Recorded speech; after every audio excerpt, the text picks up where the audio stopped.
मृत्यु अटल है, इसे कोई नहीं टाल सकता है और ना ही इसका समय बदल सकता है। सब कुछ ईश्वर द्वारा निर्धारित है। आपकी मृत्यु आपके कर्मों के आधार पर परिवर्तित की जा सकती है। इसके लिए कई बार देखा गया है कि अच्छे लोग इस मृत्यु लोक को छोड़कर जल्द ही ईश्वर के चरणों में चले जाते हैं।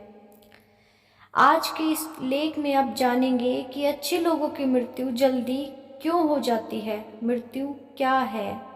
हिंदू धर्म के अनुसार आत्मा अमर है और यह आत्मा केवल वस्त्र रूपी शरीर बदलती है। जिस व्यक्ति की मृत्यु हो जाती है वह कर्मों के आधार पर स्वर्ग या नर्क पाता है। जिसके अच्छे कर्म होते हैं उसे स्वर्ग मिलता है, जहाँ पर वह अनेक प्रकार के सुख पाता है, तथा जो बुरे कर्म करता है वो नर्क में सजा भोगता है।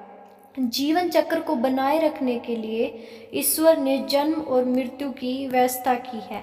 जब व्यक्ति की आत्मा का इस मृत्यु लोक में समय समाप्त हो जाता है तब उस व्यक्ति की मृत्यु हो जाती है तथा आत्मा इस संसार को छोड़कर चली जाती है। अमीर गरीब राजा रंक हर किसी की मृत्यु निश्चित है। कोई भी धन से मृत्यु का समय परिवर्तित नहीं कर सकता है। मृत्यु लोक में जन्म लेने वाला हर प्राणी अपने कुकर्मों को इस धरती पर ही भोगता है। इसके लिए हमेशा अच्छे कर्म करने चाहिए ताकि यहाँ भी सुख मिल सके और मृत्यु के पश्चात स्वर्ग की प्राप्ति हो।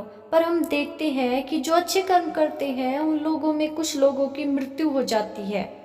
पर ऐसा क्यों? वह जो अच्छे कर्म कर रहे थे तो उनकी मृत्यु उन लोगों से पहले क्यों जो बुरे कामों में लिप्त है?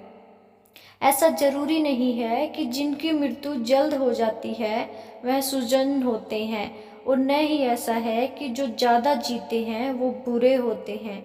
आप किसी की उम्र के आधार पर उसके चरित्र का पता नहीं लगा सकते, क्योंकि जन्म और मृत्यु भगवान की व्यवस्था है। पर जैसा कि हम कई बार देखते हैं कि अच्छे कर्म करने वाले लोग, कुछ लोगों की मृत्यु जल्दी हो जाती है, तो इस बात को लेकर लोगों के अलग अलग मत है। जैसे भगवान नहीं चाहते हैं कि अच्छे कर्म करने वाले इस मृत्यु लोक में दुख भोगे और समस्याओं का सामना करते रहें। इसके अलावा कुछ लोगों का कहना है कि भगवान को भी अच्छे लोगों की ज़रूरत होती है। यह सब बातें केवल तार्किक है, इनके पीछे किसी भी प्रकार का कोई साक्ष्य नहीं है। यदि किसी अच्छे व्यक्ति की मृत्यु जल्द हो जाती है तो वह उसके इस जन्म और पिछले जन्म के कर्मों का फल है, जिसका लेखा जोखा केवल ईश्वर के पास है, जिसे जानने की शक्ति हमारे पास नहीं है। हाँ, हम ज्योतिष शास्त्र के माध्यम से कुछ हद तक भविष्य की कल्पना कर सकते हैं, क्योंकि यह भी हमें भगवान द्वारा ही समर्पित किया गया है। हम मनुष्य इस धरती पर केवल कर्म करने के लिए आए हैं, जिन्हें भी हम सही तरह से नहीं निभा रहे हैं।